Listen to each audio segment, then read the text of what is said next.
తమరు ఇప్పుడు చూసి వచ్చినా సరే ఇండస్ట్రీల వాళ్ళు వచ్చేవాళ్ళు అంతా ఇండస్ట్రీ నుంచి వచ్చేవాళ్ళు ఉంటారు కదా సార్ బాగా. మొన్న హెల్మెట్ లేకపోవడం సార్, అది helmet sir, main helmet sir.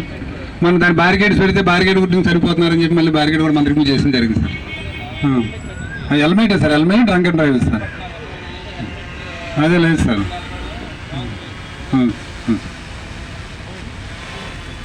Sir మనం తమరు కృషితో హిట్ అండ్ రన్ కేసులో కాంపన్సేషన్ తీసుకున్నారు సార్.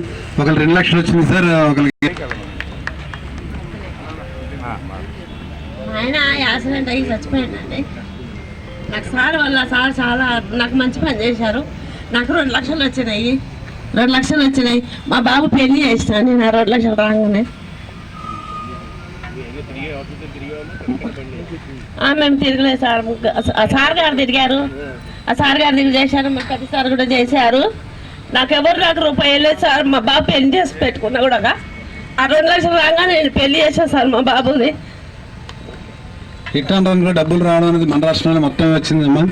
ఆ కృషి అంతా కలెక్టర్ గారిది, సిపి గారిదినమ్మా సార్. మొత్తం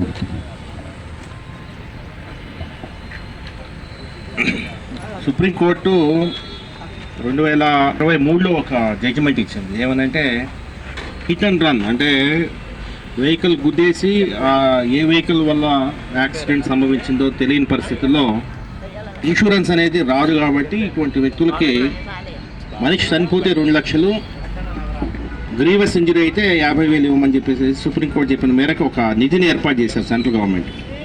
నిధిని ఏర్పాటు చేసి ఒక జనరల్ ఇన్సూరెన్స్ కంపెనీ దగ్గర ఆ నిధి నుంచి మీరు ఉపయోగించుకోండి అని చెప్పారు.